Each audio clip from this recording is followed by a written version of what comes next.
Hello and welcome to Coaching Republic. Coaching Republic में आपका बहुत बहुत स्वागत है। क्लास 10th की साइंस चल रही है, उसका ये दूसरा चैप्टर शुरू होगा। दूसरे चैप्टर का सबसे पहला लेक्चर होगा और हमारे सभी चैप्टर्स के सबसे पहले लेक्चर्स जो हैं बेसिकली वो फ्री ऑफ कॉस्ट अवेलेबल हैं, as a demo lecture available हैं यूट्यूब पर भी और हमारे ऐप पर भी। अगर आपको ये लेक्चर्स पसंद आते हैं तो उसके बाद आप लोग सब्सक्रिप्शन ले सकते हैं, सो दैट आपको बाकी सारे लेक्चर्स का भी एक्सेस मिल जाएगा। हाँ, बशर्ते आपको लेक्चर्स पसंद आने चाहिए, राइट। और आज के लेक्चर की शुरुआत की जाए उससे पहले मैं आप सभी लोगों से कहूंगा कि स्क्रीन पर आपको अभी जो लिंक्स दिखाई दे रहे हैं, basically these are the links of our social media handles of various social media platforms. तो इन पे जाके आप हमें फॉलो कर सकते हैं, सो दैट अगर आने वाले टाइम में आप लोग के लिए हम कोई ऑफर या कोई इंफॉर्मेशन फ्लोट करना चाहते हैं तो उसकी आपको टाइमली जानकारी मिल जाए, राइट। तो without wasting any more time, let's start today's lecture. दूसरा चैप्टर जिसका नाम है एसिड्स, बेसिस एंड सॉल्ट्स, और उसका ये सबसे पहला लेक्चर होने वाला है। अब आपको अपनी स्क्रीन पर बहुत सारे बच्चे दिखाई दे रहे होंगे, बहुत अजीब अजीब मुंह बनाते हुए। अब इस तरह का मुंह बच्चे कब बनाते हैं? अगर आप किसी बच्चे के साथ कभी खेलें तो उसकी जुबान पर जैसे ही आप कोई खट्टी सी चीज डालते हैं तो एकदम अजीब अजीब सा मुंह बच्चे बनाने लगते हैं, बड़े मजेदार लगते हैं देखने में, ठीक है। तो आप देख रहे हैं कि एक छोटा सा नींबू इसी स्क्रीन पर दिखाई दे रहा है, लेमन। आप जैसे ही बच्चे को टेस्ट कराएंगे वो एकदम से अजीब सा मुंह बनाता है, क्योंकि उसे एक अजीब सा खट्टापन महसूस होता है, राइट। तो एसिड्स क्या होते हैं? बेसिकली ऐसे सब्सटेंसेस जिनका टेस्ट जो होता है बेसिकली वो खट्टा होता है, जिनके सॉल्यूशंस एसिडिक नेचर के होते हैं, राइट। उन्हें हम एसिड्स बोलते हैं। आप कहोगे मतलब ये तो समझ में आने वाली बात नहीं है सर, कि कोई खट्टी चीजें हम खा रहे हैं वो एसिड है। हाँ बिल्कुल है। मतलब हम एसिड खा रहे हैं, एसिड पी रहे हैं। हाँ बिल्कुल, एसिड्स खा भी रहे हो, एसिड्स पी भी रहे हो। लेकिन सर एसिड्स तो बहुत डेंजरस होते हैं। होते हैं, सभी नहीं होते। और सच बात तो यह है कि एसिड्स आपके टमी में भी है, आपके स्टमक में भी है एसिड्स। जब आप डाइजेशन सिस्टम पढ़ेंगे बायोलॉजी में जाके, तब आपको मालूम पड़ेगा कि आपके स्टमक में भी एसिड्स होते हैं जो डाइजेशन प्रोसेस में बेसिकली हेल्प करते हैं, पार्टिसिपेट करते हैं। अच्छा सर, एग्जाम्पल दो सर। नींबू तो चलो आपने बोल दिया कि साहब खट्टा है, और खट्टी खट्टी चीजें जो है उनके अंदर एसिडिक नेचर होता है, उसमें एसिड्स होते हैं। और क्या होता है? तो सबसे पहले तो नींबू। विनेगर, विनेगर यानी कि सिरका, आप लोगों ने सुना होगा। सिरके जिसके अंदर आप लोग कई बार रेस्टोरेंट्स में जाते होंगे या घर में भी कई लोग सिरके के अंदर प्याज डुबो कर रख देते हैं, ठीक है, और कुछ दिनों बाद उसे खाते हैं प्याज को निकाल के सैलेड की फॉर्म में, राइट, या पिकल की फॉर्म में। खट्टा खट्टा लगता है, बड़ा टेस्टी लगता है, राइट। या फिर अगर मैं बात करूं इमली की, या फिर अगर मैं बात करूं टमाटो, टमाटर, आहा टमाटर बड़े मजेदार। सर ये तो चीजें खट्टी हैं, ये तो मैंने मान लिया, लेकिन अब ये तो बताओ इनके अंदर एसिड्स हैं, और अगर एसिड्स हैं तो कौन कौन से एसिड्स हैं? ठीक है, लेमन की बात करते हैं तो सिट्रिक एसिड हो गया। सिरके की बात करता हूं तो उसके अंदर वो बेसिकली एसिटिक एसिड, उसका फॉर्मूला होता है CH3COOH, राइट। सिट्रिक एसिड का फॉर्मूला क्या है? C6H8O7। इमली की बात करता हूं तो टार्ट्रिक एसिड यानी कि C4H6O6। और अगर मैं टमाटर की बात करता हूं तो उसमें होता है ऑक्सैलिक एसिड यानी कि C2H2O4। वाकई में एसिड्स हैं खाने वाली चीजों में, और हम उन्हें खा रहे हैं, हम उन्हें पी रहे हैं। क्या बात है सर, एसिड्स। हाँ, फिर बेसिस, बेसिस की अगर मैं सिंपल डेफिनेशन में बात करूं तो जिनका टेस्ट बड़ा ही बिटर, बड़ा कड़वा टाइप का होता है, जैसे कि गाकिन, या फिर अगर मैं बात करता हूं तो करेला, अगर मैं बात करूं तो मेथी, इन सब का टेस्ट बड़ा कड़वा सा होता है। इनमें बेसिस होते हैं साहब, क्षार जिसे बोलते हैं हम लोग, हिंदी में भास्मिक भी बोलते हैं। भास्मिक नाम ही सुनने में कितना खतरनाक है, भास्मिक, करेक्ट। खैर सर, इससे तो काम चलने वाला नहीं है। एग्जाम में अगर ये आ गया लिखने के लिए कि एसिड्स से आप क्या समझते हैं, what do you understand by acids और बेसिस, तो क्या हम ये लिख कर आएंगे साहब जो खट्टे होते हैं वो एसिड होते हैं, जो कड़वे होते हैं वो बेसिस होते हैं? वहां पर तो हमें एक केमिकल डेफिनेशन लिखनी होगी। हाँ बिल्कुल सही बात भाई, बहुत इंटेलिजेंट बच्चे हैं। ये बात तो आपने बिल्कुल सही कही कि अगर एग्जाम में चीज आ जाती है तो वहां पर हमें एक केमिकल डेफिनेशन लिखनी होगी। तो केमिकल डेफिनेशन क्या होती है एसिड्स की? चलो समझते हैं केमिकल डेफिनेशन क्या होती है।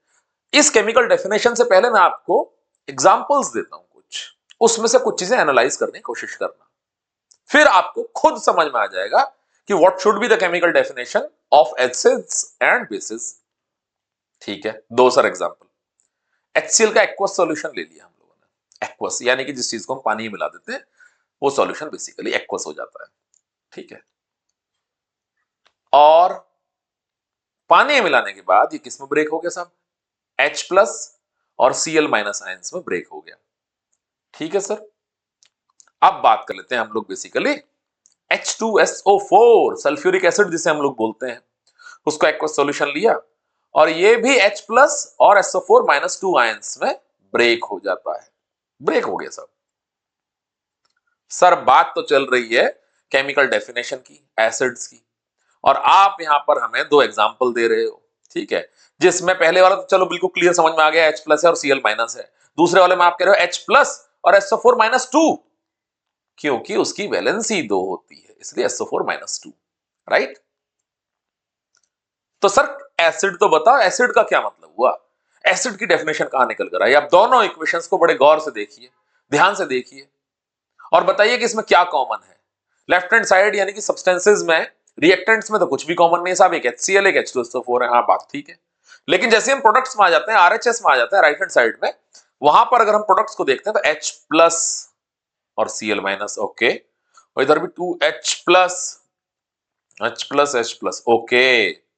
तो दोनों इक्वेशंस में क्या कॉमन है? H plus ion. Chemical definition क्या हो गई? ऐसे सब्सटेंसेस जिन्हें पानी में जब हम मिलाते हैं, डिसॉल्व करते हैं और वो H प्लस आयंस देते हैं, उन्हें हम एसिड्स बोलते हैं। क्लियर? मुझे लगता नहीं कि अब आपको किसी भी तरह को डाउट होना चाहिए, करेक्ट? तो नॉर्मल डेफिनेशन क्या हुई साहब? जो खट्टे हैं। और केमिकल डेफिनेशन हुई साहब जब उन्हें हम पानी में मिलाते हैं और H प्लस आयंस दे देते हैं। बहुत बढ़िया। अब हम चलते हैं बेसिस की तरफ। बेसिस जिनको हमने कहा था कड़वे हैं, इसको भी समझने से पहले एग्जांपल्स। एक बेस ले लिया हम लोगों ने, MgOH होल्ड ट्वाइस, ठीक है सर, रिएक्टेंट हो गया LHS, और राइट हैंड साइड में Mg प्लस 2 और OH माइनस। ठीक है जी, क्या समझे? अभी मत समझो, अब समझना। एक रिएक्शन और ले लेते हैं, KOH। अब ये हमारे पास ब्रेक हो गया K प्लस और OH माइनस। ठीक है सर, ठीक क्या है? जिस तरीके से आपने एसिड्स वाले सेक्शन में दोनों रिएक्शंस को, दोनों इक्वेशंस को कंपेयर किया था, यहां पर भी दोनों इक्वेशंस को कंपेयर कर लो। ठीक है सर, दोनों इक्वेशंस को कंपेयर कर लेते हैं। LHS साइड यानी कि रिएक्टेंट्स वाली जो साइड थी उसमें तो कुछ भी कंपेयर करने के लिए है नहीं, दो अलग अलग सब्सटेंसेस हैं। हाँ ठीक है। राइट हैंड साइड यानी कि प्रोडक्ट साइड में हम लोग आते हैं Mg प्लस 2 और OH माइनस। ठीक है, नीचे K प्लस और OH माइनस। अरे सर OH माइनस कॉमन है, absolutely correct, OH minus common है दोनों इक्वेशंस में। यानी कि ऐसे सब्सटेंसेस जिन्हें हम पानी में घोलते हैं, पानी में मिलाते हैं, डिसॉल्व करते हैं, तो उससे हमें OH माइनस आयंस मिलते हैं और इन्हें हम क्या बोलते हैं? इन्हें हम बोलते हैं बेसिस। क्लियर हो गया? तो मेरे ख्याल से यहां पर आप लोग को ये कंसेप्ट बिल्कुल क्लियर हो जाना चाहिए कि एसिड्स और बेसिस क्या होते हैं। नॉर्मल डेफिनेशन भी बता दी, खट्टे वाले एसिड, कड़वे वाले बेस, और केमिकल डेफिनेशन भी बता दी, पानी में घोलने पर जो H प्लस आयन दे रहे हैं एसिड्स और जो OH माइनस आयंस दे रहे हैं बेसिस। क्लियर? अब इस डिस्कशन को थोड़ा सा आगे बढ़ाते हैं, क्योंकि ऐसा तो है नहीं कि साहब एसिड्स हो गए, बेसिस हो गए, अब सॉल्ट्स और बता दो चैप्टर पूरा। नहीं बेटा, ठीक है, अब इसको थोड़ा डिटेल में पढ़ना पड़ेगा। शुरुआत करते हैं एसिड्स से। एसिड्स किस तरह के होते हैं? एसिड्स बेसिकली दो तरह के होते हैं, ऑर्गेनिक एसिड्स और mineral acids. Sir organic acids, mineral acids समझ में नहीं आया? बड़ी आसानी से समझ में आएगा, चुटकी हो जाएगा। कैसे जी? वो ऐसे कि वो एसिड्स बेसिकली जो ऑर्गेनिज्म के अंदर मिलते हैं उन्हें ऑर्गेनिक एसिड बोलते हैं। ऑर्गेनिज्म बोले तो सर, ऑर्गेनिज्म बोले तो जिसके अंदर लाइफ है, चाहे फ्लोरा हो चाहे फौना हो। यानी कि flora means plants, trees, herbs, shrubs, इन सब के अंदर जो भी एसिड मिलेंगे ऑर्गेनिक एसिड। और fauna means animals, human beings, इनके अंदर जो भी एसिड मिलेंगे ऑर्गेनिक एसिड मिलेंगे। तो ऑर्गेनिज्म के अंदर जो एसिड मिलता है बेसिकली उससे हम लोग ऑर्गेनिक एसिड बोलते हैं। और जो अर्थ पर बेसिकली मिनरल्स मिलते हैं, उन मिनरल्स का जो एसिड होता है बेसिकली उसे हम लोग मिनरल एसिड्स बोलते हैं। ओके ओके सर, डिस्कशन को आगे बढ़ाएं? हाँ बिल्कुल बढ़ा लेते हैं, आगे बढ़ा लेते हैं। ऑर्गेनिक एसिड को हम थोड़ा डिटेल में पढ़ते हैं। जैसे मैंने आपको बताया the acid present in plants and animals are called organic acids. Clear है? Some of the organic acids are citric acid, lactic acid, tartaric acid, oxalic acid. अभी कुछ देर पहले तो समझाया था, जो मैंने आपको 4 एग्जांपल दिए थे, एक नींबू था, एक सिरका था, एक इमली थी, एक टमाटर था, उनके ऊपर उनके एसिड्स के नाम भी लिखे थे। वीडियो में जब पीछे जाओगे तो आप बड़े आराम से देख सकते हो। ये सारे एसिड्स ही तो बेसिकली ऑर्गेनिक एसिड हैं, क्योंकि वो खाने पीने वाली चीजों के अंदर थे। जैसे आम हो गया, इसके अंदर एसिड, इमली हो गई, इसके अंदर एसिड, संतरा ऑरेंज हो गया, इसके अंदर एसिड, ग्रेप्स यानी अंगूर हो गए, इनके अंदर एसिड्स, और लेमन के अंदर तो एसिड होता ही होता है, सिट्रिक एसिड। राइट? ठीक है सर, आया मजा? अब मिनरल एसिड्स की बात कर लेते हैं। हाँ सर, चलो, ऑर्गेनिक एसिड को तो हमने एग्जांपल कई बार समझ लिया। मिनरल एसिड, आपने कहा कि जो अर्थ पर बहुत सारे मिनरल्स पाए जाते हैं, उनसे जो एसिड बनते हैं बेसिकली मिनरल एसिड्स। बिल्कुल सही। The acid prepared from the minerals of the earth are called mineral acids। Clear? ठीक है सर, क्लियर तो हो गया। एग्जांपल दे दो। हाँ, एग्जांपल दे देते हैं। सल्फ्यूरिक एसिड H2SO4, ठीक है, सल्फर से बना है, तो सल्फ्यूरिक एसिड हो गया, मिनरल है सल्फर। क्लियर? आगे चलते हैं। ठीक है, हाइड्रोक्लोरिक एसिड HCl, उसके बाद हम लोग आ जाते हैं HNO3, नाइट्रिक एसिड। हाँ सर, बात तो आप सही कह रहे हो, ये मिनरल से बने हुए एसिड्स हैं, इसीलिए तो इन्हें मिनरल एसिड्स बोल रहे हैं। और ये ज्यादा खतरनाक होते हैं। ऑर्गेनिक एसिड्स और मिनरल एसिड्स को अगर मैं कंपेयर करूं तो mineral acids are more dangerous. concentrated mineral acids are very dangerous in laboratory acids are generally mixed with water to dilute then such acids are called dilute acid। ठीक है, acids को basically अगर मैं classification organic और mineral acids के अलावा करना चाहूं तो डाइल्यूटेड एसिड्स और कंसंट्रेटेड एसिड्स के फॉर्म में भी कर सकते हैं। डाइल्यूटेड जो हल्का है, ठीक है, जिसकी डेंसिटी कम है, जिसके अंदर पानी मिला दिया है, जो कम डेंजरस है, डाइल्यूटेड एसिड्स। और कंसंट्रेटेड एसिड्स यानी कि जिसकी डेंसिटी ज्यादा है। सर डेंसिटी समझ में नहीं आया, किस चीज की डेंसिटी की बात कर रहे हो? अगली स्लाइड्स में वो भी समझ में आ जाएगा। Correct? Classification of acids and bases depending upon the number of H plus and OH minus ions। अच्छा, H plus ions sir acid से हमें तब मिल रहे हैं जब हम उन्हें पानी में मिला देते हैं, तो हमें H plus ions मिल जाते हैं, और यही केमिकल डेफिनेशन। हाँ बिल्कुल सही। और OH minus ions हमें तब मिलते हैं जब हम बेसिस को पानी में मिला देते हैं और वो OH minus ions रिलीज करते हैं, और यही बेसिस की डेफिनेशन है। बिल्कुल सही, मैंने कब मना किया? आप बात कर रहे थे सर कंसंट्रेटेड एसिड्स और डाइल्यूटेड एसिड्स की। बिल्कुल सही। ठीक है, स्ट्रॉन्ग एसिड्स यानी कि कंसंट्रेटेड एसिड्स, जब किसी सब्सटेंस को हम पानी मिलाते हैं और वो ज्यादा नंबर ऑफ हाइड्रोजन आयंस देता है, H प्लस आयंस देता है, स्ट्रॉन्ग एसिड्स। यही तो डेंसिटी है, डेंसिटी यहां पर ज्यादा है H प्लस आयंस की, इस वजह से ये एसिड्स स्ट्रॉन्ग एसिड्स होंगे, कंसंट्रेटेड एसिड्स होंगे। HCl, HNO3, H2SO4 एग्जांपल्स हैं इनके। राइट? तो जैसे HCl का सबसे पहले हम लोगों ने एग्जांपल लिया था, H प्लस आयन और Cl माइनस आयंस में टूट गया। All mineral acids are strong except carbonic acid. ठीक है, ये भाई फिर भी थोड़ा सा कहता ठीक है साहब, मैं तो नॉर्मली सही हूं, बाकी सब लोग खतरनाक है, उन्हें खतरनाक बने रहने दो। ठीक है, वीक एसिड्स जिनकी डेंसिटी कम होगी। सर डेंसिटी किसकी? H प्लस आयंस की डेंसिटी कम होगी। अच्छा, यानी जो less number of H plus ions देते हैं वो वीक एसिड होंगे। बिल्कुल सही। The acids which give less number of hydrogen ions यानी कि H plus ions are called basically weak acids. Clear हो गया? Strong acid, weak acid. Acid की डेफिनेशन कहती है साहब जो H प्लस आयन देते हैं पानी में घोलने पर। बिल्कुल ठीक।